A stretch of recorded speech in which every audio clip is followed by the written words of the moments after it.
बिस्मिल्लाहिर्रहमानिर्रहीम। मोहतरम नाजरीन, अस्सलामुअलैकुम। हजूर सल्लल्लाहु अलैहि वसल्लम की पैदाइश से कबल के वाक़यात को तारीख़ में कुछ यूँ बयान किया गया है कि अब्दुल मतलब के ज़माने में पहले से ऐसा हुआ था कि चाहे ज़मज़म बंद होकर नाबूद हो गया।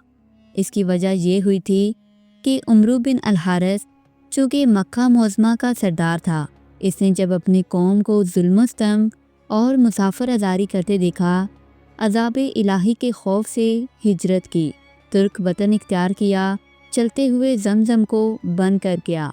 कुछ माल असबाब दोहरन तलाई ज़मज़म में डालकर मुंह बंद करके यमन की तरफ निकल गया। तकरीबन 500 साल तक ज़मज़म बंद रहा और ऐसा कुछ हुआ कि ना इसकी जगह याद रही और ना किसी को मालूम रहा। इत्तफाक से एक रात अब्दुल मतलब हतीम में सोए हुए थे। ख्वाब में इन्हें बिशारत हुई कि अब्दुल मतलब एक पाक चीज़ है, खोद कर निकाल। तो अब्दुल मतलब ने सवाल किया कि वो पाक चीज़ क्या है जिसके खोदने की मुझे हदायत की जाती है। इस रात वो फरिश्ता और कुछ ना बोला, सिर्फ इतना ही कहकर चला गया।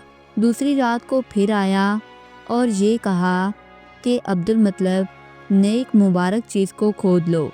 तीसरी शब को फिर बिशारत हुई, ए अब्दुल मतलब ज़मज़म खोद लो, ये एक कुआं है जिसका पानी ना कभी कम होता है और ना खुश्क होता है। अब्दुल मतलब ने फरिश्ते से पूछा, वो कुआं किस जगह है? फरिश्ते ने कहा, जहाँ इस वक्त खून जानवरों के ज़िबा होने का और इनका गोबर पड़ा है।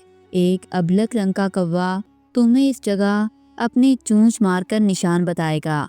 अब्दुल मतलब ये ख्वाब देखकर अपने बेटे हारिस को साथ लाए और ज़मज़म की जगह के ख्याल में बैठ गए।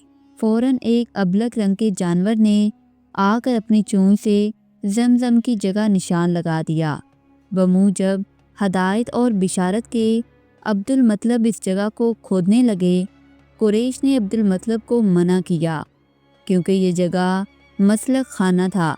बुतों के नाम के जानवर इसी जगह ज़िबा होते थे। अब्दुल मतलब ने अपना ख्वाब कुरैश से बयान किया और ये कहा, जब खुदा मुझे पूरे 10 फ़र्जंद अता करेगा तो इसमें से एक फ़र्जंद तुम्हारी इस कुर्बान गाह में लाकर ज़िबा कर दूंगा।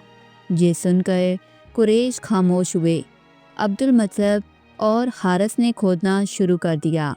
2 रोज़ तक बराबर खोदते रहे, कोई निशान कुएं का मालूम ना हुआ। तीसरे दिन कुएं का निशान मालूम हुआ। कुएं के ज़ाहिर होते ही हर शख्स अपनी मलकियत का दावा करने लगा। हज़रत अब्दुल मतलब ने फरमाया, ये खुदा का अतिया है जो खुदा ने हमें अता किया है। 500 साल से ये कुआं बंद था, आज हमें मिला है। कुरैश ने झगड़ना शुरू किया। आखिर फैसला इस बात पर हुआ कि यहाँ से कुछ दूर के फासले पर एक राहब साद नामी रहता है, इसे पंच बनाकर फैसला करा लो। जो वो कर दे वो सबको मंजूर होगा। सब के सब मिलकर शाम की तरफ रवाना हुए।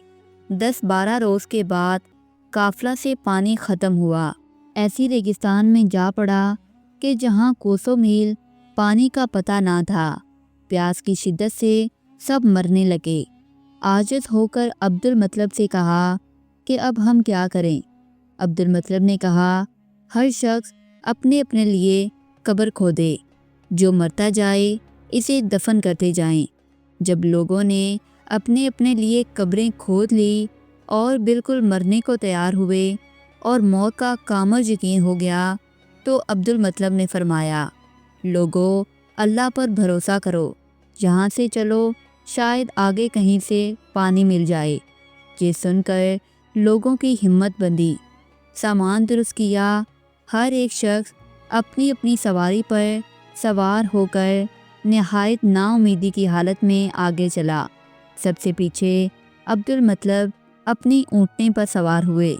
जिस वक्त आपकी सवारी अपनी जगह से उठी, कुदरत इलाही से ऊँट के पैरों की जगह से चश्मा शीरी पानी का जारी हुआ। ये वाक़या देखकर अब्दुल मतलब ने पुकारा, लोगों آؤ خدا نے تمہیں موت سے بچایا۔ اور عبد المطلب کی سواری کے پیروں کی جگہ سے شیر چشمہ نکالا۔ جب سارا قافلہ خوب سیراب ہوا، عبد المطلب نے فرمایا، لو اب راہب کی خدمت میں چلو۔ قریش نے کہا، اے سردار قریش، اب راہب کے پاس کیا چلو گے؟ وہ تو آسمان کے خدا کی طرف سے خود فیصلہ ہو گیا، جس خدا نے ایک خشک ریگستان میں آپ کو چشمہ عطا کیا، اسی خدا نے مکہ میں زمزم عنایت فرمایا۔ ہم سب لوگ لا دعویٰ ہیں اور وہ سب کچھ آپ ہی کی برکت ہے۔ اے عبد المطلب، آسمان والے خدا نے ہر ایک طرف سے آپ کو ہمارے اوپر بزرگی عطا کی ہے۔ حضرت عبد المطلب اور تمام قافلہ وہاں سے واپس آ گیا، اور مدتوں بعد جب حضرت آمنہ رضی اللہ تعالیٰ عنہ کا نکاح حضرت عبداللہ سے ہوا تو مدت تک وہ نور حضرت عبداللہ کی پیشانی میں درخشاں رہا، اور اس نور کے اوصاف شام کے اطراف و اکناف میں شہرت تامہ پا گئے۔ تو شاہ شام کی لڑکی جو اپنے حسن و جمال اور حشمت و جلال میں یکتا تھی، اس نور سے اقتباس کرنے کے لیے مکہ آئی اور اپنے خدام اور لونڈیوں کی ایک جماعت کے ہمراہ بیت اللہ کے کرب و جوار میں ٹھہر گئی، اور چند روز کے بعد حضرت عبداللہ سے ملاقات کی۔ ان کی پیشانی میں نور مصطفیٰ دیکھا تو اس کے عشق سے مجبور ہو کر اپنے چہرہ سے پردہ اٹھا کر حضرت عبداللہ سے نکاح کے لیے استدعا کی۔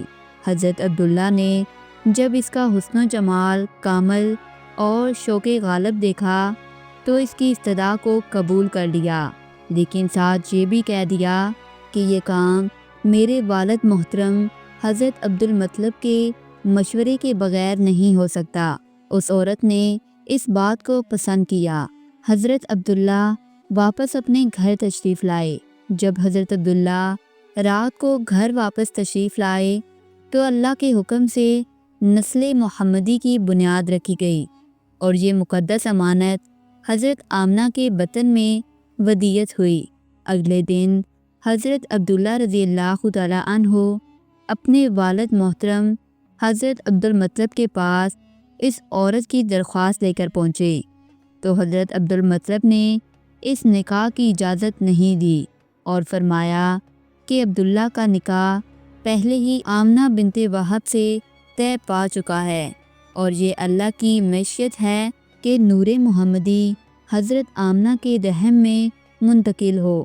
حضرت عبداللہ نے اپنے والد کی بات مانی اور اس عورت کے پاس واپس جا کر یہ جواب دیا کہ میں آپ کی پیشکش کو سراہتا ہوں، لیکن میرا نکاح پہلے ہی طے ہو چکا ہے، اور یہ میرے والد کی مرضی اور خاندان کی عزت کا معاملہ ہے، اس لیے میں اس نکاح کو انجام نہیں دے سکتا۔